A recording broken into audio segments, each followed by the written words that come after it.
Bismillahirrahmanirrahim. Assalamualaikum warahmatullahi wabarakatuh. Innal hamdalillah nahmaduhu wa nasta'inuhu wa nastaghfiruh wa na'udzu billahi min syururi anfusina wa min sayyiati a'malina. May yahdihillahu fala mudilla lahu wa may yudlil fala hadiya lahu. Asyhadu an la ilaha illallah wahdahu la syarika lahu wa asyhadu anna Muhammadan abduhu wa rasuluhu alladzi la nabiyya ba'dah. Allahumma shalli wa sallim ala sayyidina Muhammad ibn Abdillah wa ala alihi wa sahbihi wa mawala. Qala Allah ta'ala fil Qur'anil Karim, a'udzu billahi as-sami'il 'alim minasy syaithanir rajim. Inna akramakum indallahi atqakum. Wa qala an-nabiy sallallahu alaihi wasallam, Inna allaha la yanzuru ila ajsamikum wala ila suwarikum walakin yanzuru ila qulubikum wa a'malikum.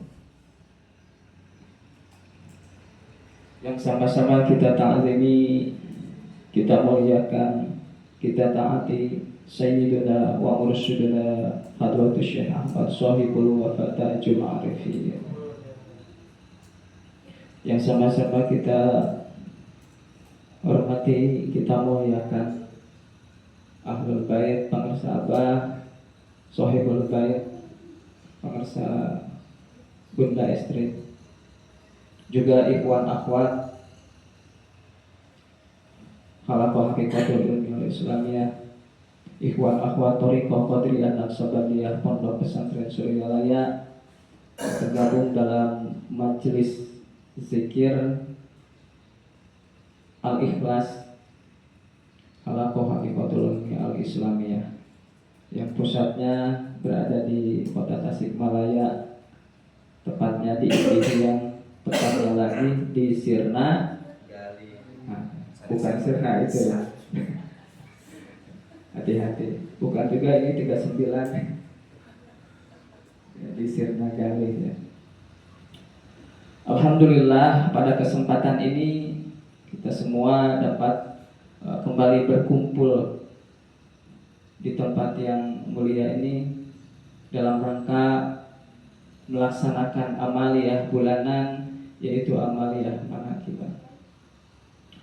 Alhamdulillah pada kesempatan ini tepat pada bulan Sya'ban, di mana sebentar lagi kita akan melaksanakan ibadah puasa. Kita akan menuju bulan Ramadan. Mudah-mudahan kita semua disampaikan pada bulan suci Ramadan. Amin ya rabbal alamin. Sebaiknya kita merasa bahagia akan datangnya bulan suci Ramadan. Mari kita bersama-sama sambut akan kedatangan bulan suci Ramadan. Bagaimana tidak, karena pada bulan suci Ramadan itu adalah bulan yang penuh keberkahan, penuh rahmat, penuh ampunan, juga penuh dengan keutamaan. Yang terpenting lagi yaitu pada bulan suci Ramadan nanti kita akan panen. Kita akan panen pahala, di mana ibadah wajib akan dilipat gandakan pahalanya, dan ibadah sunnah pahalanya akan seperti ibadah wajib. Yang terpenting lagi pada bulan Ramadan itu Allah telah menyiapkan kedudukan yang mulia, derajat yang mulia. Apa itu? Yaitu takwa. Bagaimana caranya meraih takwa? Tidak ada lain. Kutiba alaikumusiyam kama kutiba alal ladzina min qablikum la'allakum tattaqun, yaitu dengan cara melaksanakan siam.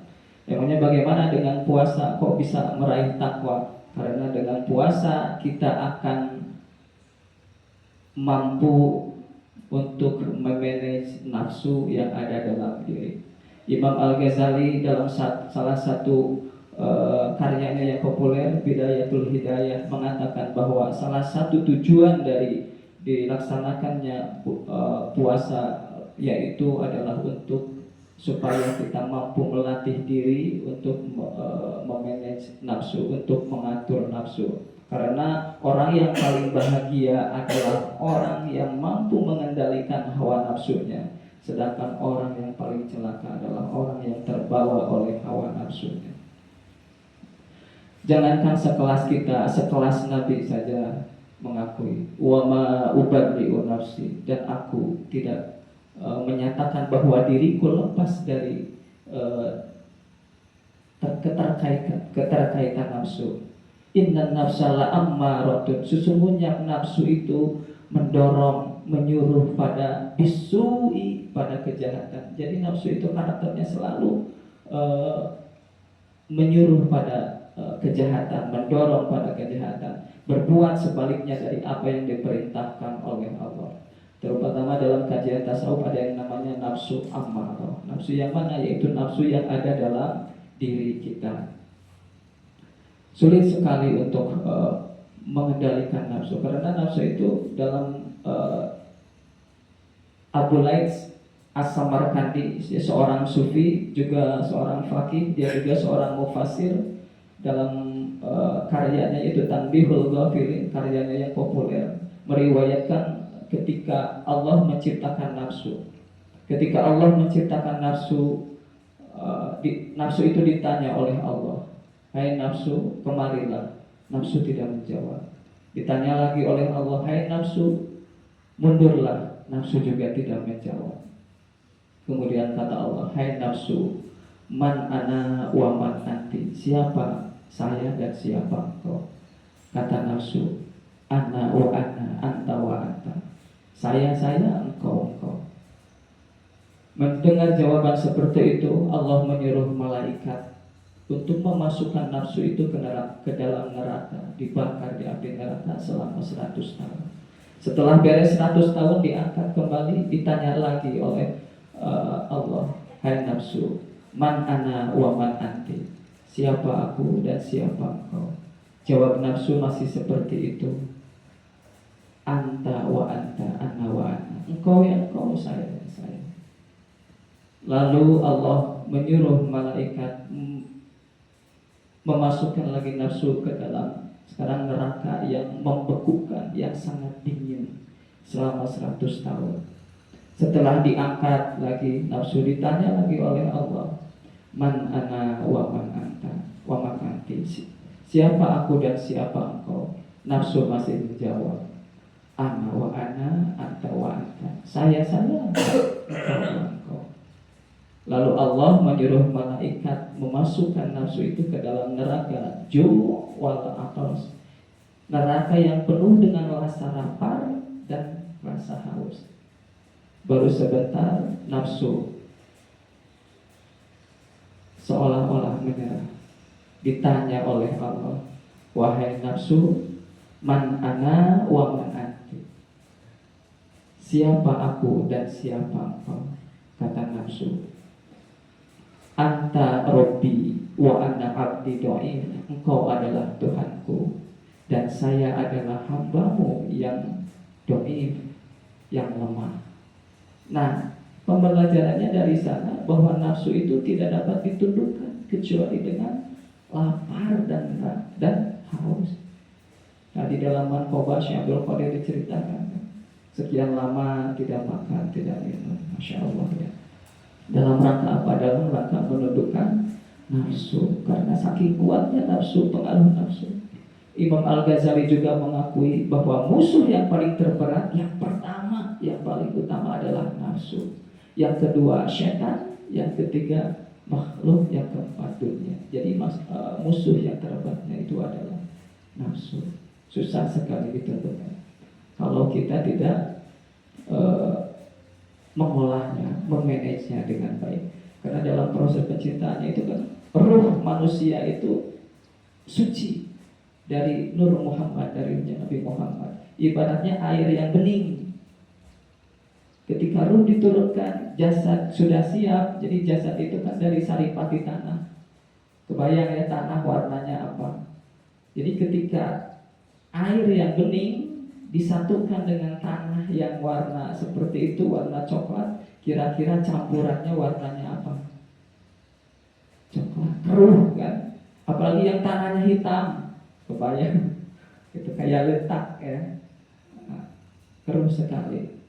Maksudnya apa? Tanah itu hati-hati dengan apa yang kita makan, dengan apa yang orang tua makan. Orang tua kita makan belum tentu halalnya, belum tentu kehalalannya. Jadi ketika makannya banyak yang haramnya, yang subhatnya, maka tanahnya itu ibarat tanah yang hitam. Jadi ketika bercampur dengan ruh itu menjadi nafs, maka campurannya kebayang ya, masih pekat gitu kan.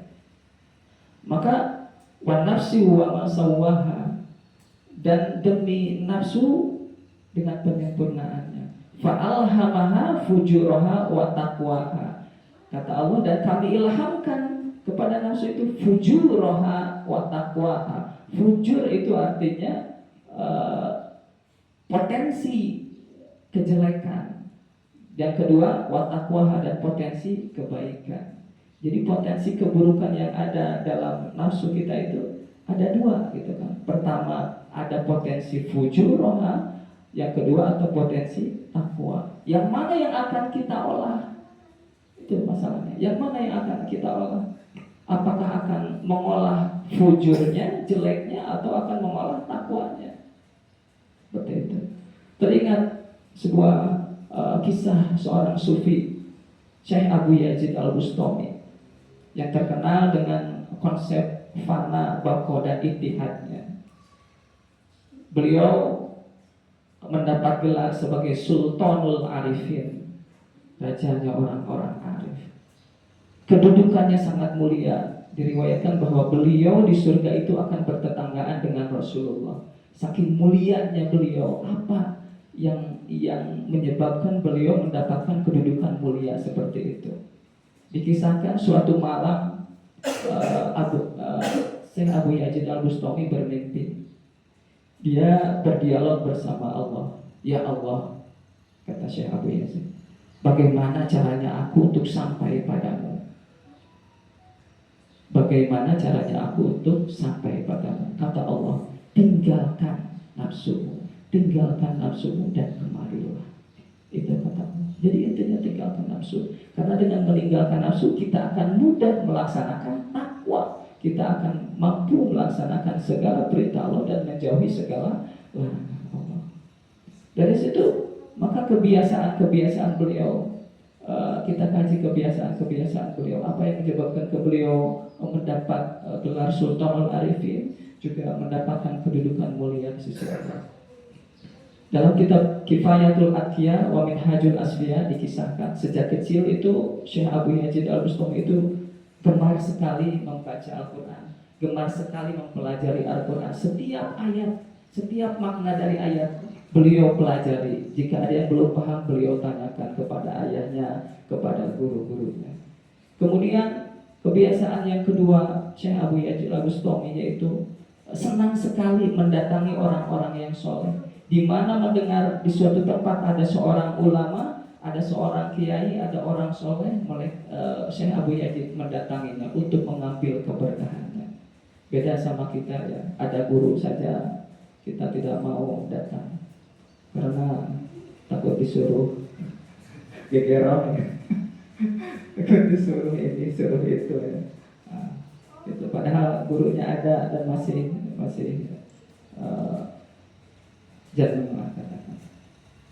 Maka mumpung guru yang membimbing kita masih ada, silaturahmi kepada beliau, ambil keberkahan beliau. Ibaratnya itu keran keberkahan dari Hadratus Syekh Bangka Saabah melalui guru yang membimbing kita. Kemudian kebiasaan beliau yang selanjutnya, beliau suka ketika mau masuk masjid itu suka berdiri di pintu masjid. Lama berdirinya sambil menangis. Kenapa beliau menangis? Dirinya itu ibarat wanita yang sedang haid, merasa tidak layak untuk masuk ke masjid, masuk ke rumahnya Allah. Takut dosa-dosa dirinya itu mengotori masjid.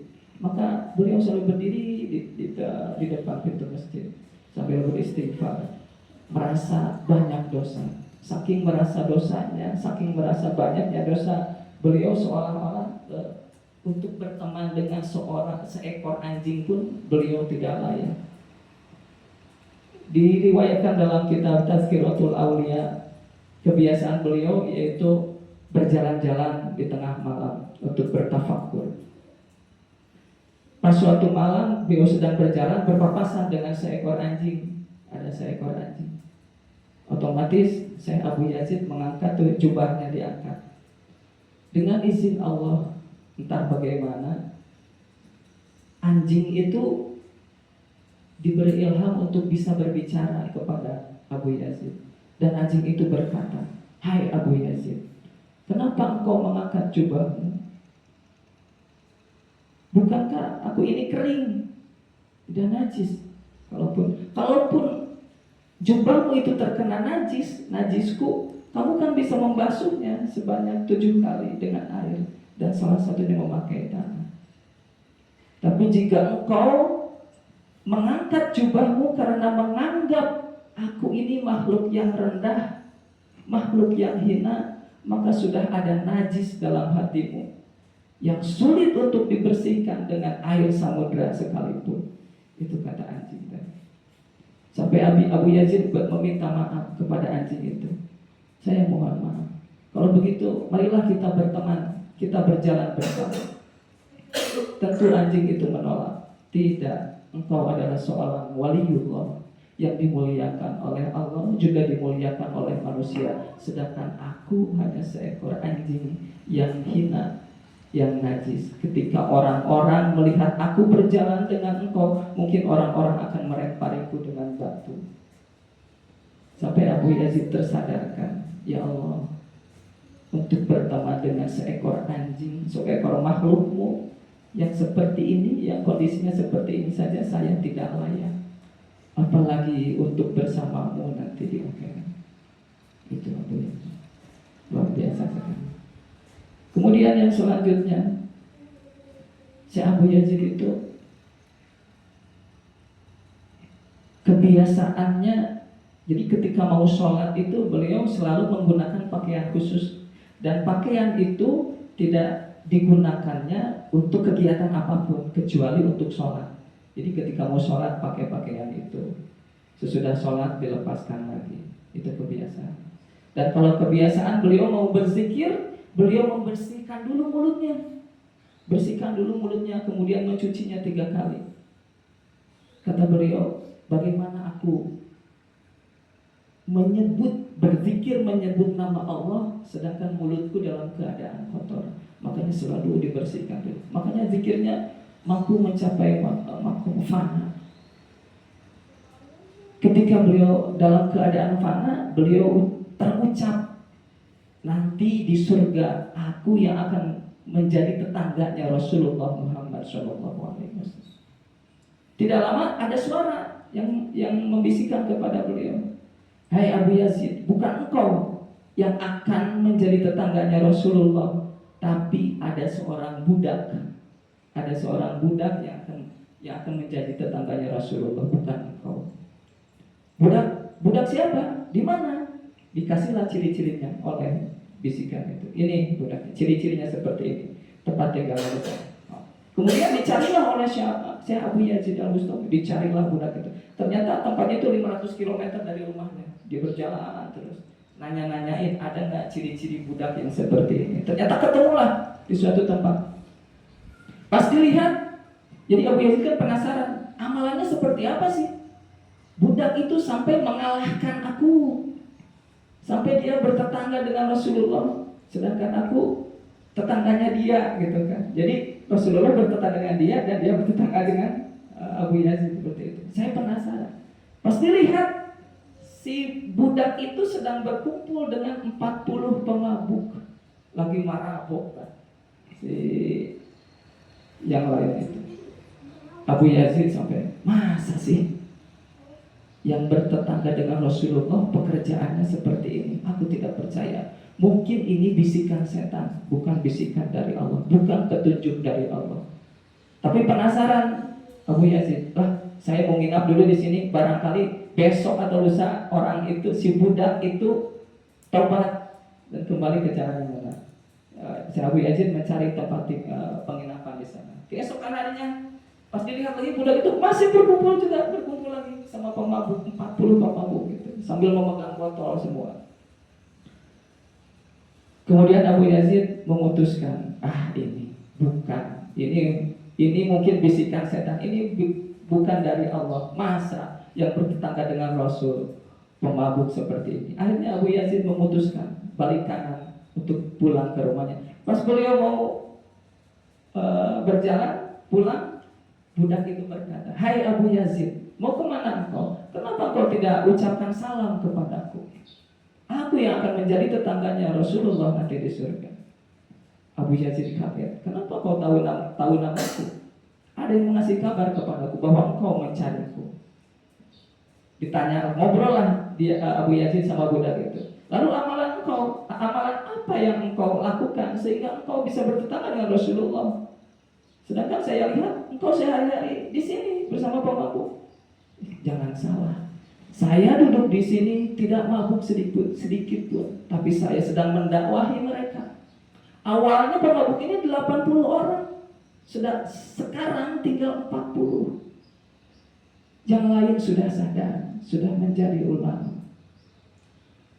"Oh begitu?" "Iya. Jadi kalau engkau Abu Yazid ingin bertetangga dengan Rasulullah, ini ada 40 lagi, silakan engkau dakwahi.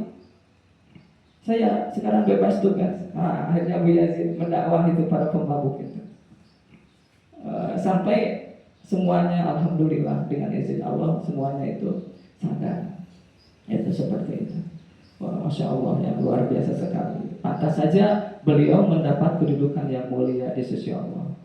Akan tetapi setelah puluhan tahun beliau beribadah, ada suatu hari ketika beliau merasa imannya itu belum sempurna, belum mendapatkan kekhusyuan dalam ibadahnya. Jadi petunjuk-petunjuk dari Allah itu kalau kita tafakuri itu untuk terus mengangkat derajatnya Syekh Abu Yazid. Jangan berhenti di sana, terus lanjutkan. Jangan berhenti di sana, terus lanjutkan. Gitu kan. Seperti itu. Maka tetapi pada suatu hari Abu Yazid merasa, kenapa sih saya ini ketika ibadah itu belum merasa khusyuk? Kenapa belum ada kenikmatan saya itu ketika melaksanakan ibadah? Dia bertafakur, mencari-cari apa penyebabnya. Dia tafakuri perjalanan hidupnya, nggak ketemu. Apa sih penyebabnya? Dosa apa yang telah saya lakukan? Dia teringat kepada ibunya. Mungkin ibu saya yang menyebabkan saya seperti ini. Dia pulanglah ke rumahnya, bertanyalah kepada ibunya, "Hai ibuku, apakah engkau pernah memakan sesuatu atau menyuapi saya sesuatu yang haram, yang subhat sedikit saja? Atau ketika ibu sedang mengandung ingat mungkin makan sesuatu yang haram atau apa?" Jawab ibunya, "Tidak. Ayahmu sangat menjaga makanan, kehalalan makanan yang masuk ke dalam perutku sehingga engkau seperti ini." "Tidak ibu, tapi rasanya ada sesuatu nih. Saya belum merasakan kehusuan dalam beribadah." Coba ibu ingat-ingat, apa? Barangkali pernah melakukan sesuatu yang bertentangan dengan ajaran agama. Diingat-ingat sama ibunya, ternyata ingat. Jadi ketika mengandung ibunya itu, kan rumahnya 2 lantai katanya.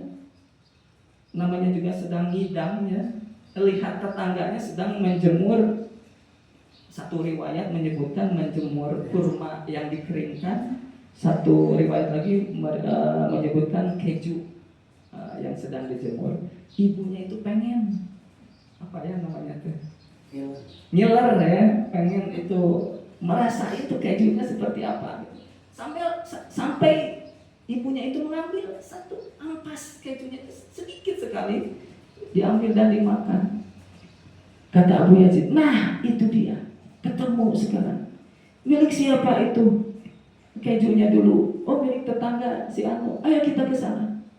Kita meminta dihalalkan." Akhirnya datanglah tuh Abu Yazid sama ibunya ke rumah tetangga itu, meminta dihalalkan. Tetangganya udah lupa karena udah puluhan tahun gitu kan. Apalagi cuman sedikit aja tuh ibu kan, kalau menurut kita kan. Masa ya silakan saya halalkan sekarang. Nah mulai saat itu Abu Yazid merasa imannya serasa sempurna, ibadahnya khusyuk dan merasakan kenikmatan dalam dirinya. Begitupun dengan nafsu kita, nafsu yang ada dalam diri kita. Jika memang campurannya kotor, hati-hati, kita introspeksi diri. bersihkan diri. Karena potensi dalam diri kita ada dua, hati-hati jangannya sampai yang munculnya itu potensi fujurnya, potensi jahatnya, potensi jeleknya, tapi munculkanlah ketakwaannya. Insya Allah. Supaya apa? Supaya setidaknya kita mencontoh apa yang didapat diraih oleh Syekh Abu Yazid Bustami, mendapatkan kedudukan yang mulia di sisi Allah, mendapatkan predikat yang mulia di hadapan Allah. Dia bertetangga dengan Rasulullah di surga, mendapat gelar Sultanul Arifin. Masya Allah, luar biasa. Setidaknya fana bako itu kita sederhanakan, fana itu setidaknya kita leburkan sifat-sifat tercela kita, lenyapkan sifat-sifat tercela kita, dan bako kekalkan sifat-sifat Allah, sifat-sifat yang baik dalam diri kita. Redamkan potensi fujurnya, munculkan potensi takwanya. Bagaimana caranya? Dalam ajaran Thariqah Qadiriyah Naqsabandiyah sudah dikasih tahu. Ada yang namanya zikir jahar, ada yang namanya zikir khafi. Zikir jahar yaitu kan alurnya itu mengikuti latifah, di mana latifah itu tempat bersemayamnya nafsu itu. Ada yang nafsu yang baik, ada yang nafsu yang jelek, nafsu amarah misalnya yang ada dalam latifatun nafsu. Maka kalau zikirnya benar, itu mengikuti alur latifah, itu akan terisi latifahnya. Sifat baiknya, nafsu baiknya muncul dan nafsu jahatnya teredam sehingga kita mudah untuk mengendalikan nafsu. Yang kedua ada zikir khafi, yaitu untuk menghidupkan diri, menghidupkan qalbu dengan nama Allah, supaya karena qalbu itu menurut kajian Sofi itu sebagai pusatnya potensi kebaikan di sana, di akal dan terutama di qalbu. Seperti sabda Nabi Muhammad yang saya bacakan tadi di awal, innallaha la yanzuru ila ajsamikum wala suwarikum.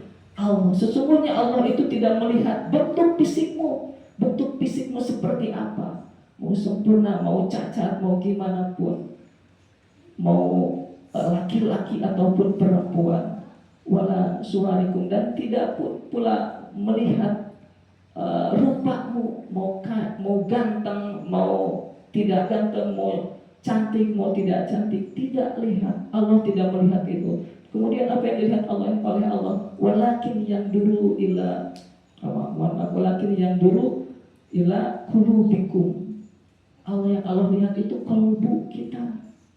Beruntung kalbu kita sudah ditalkin zikir, sudah ada zikirnya. Allah melihat ini. Maka kata bangsa apa? Jika lupa ingatkan lagi zikir hobinya. Jika lupa ingatkan lagi. Supaya apa? Itu untuk mengontrol, untuk mampu mengendalikan nafsu. Jika lupa ingatkan lagi. Masya Allah ya. Jadi di sana itu kan ada zikir khafi, supaya kita punya alat untuk memunculkan potensi takwa kita.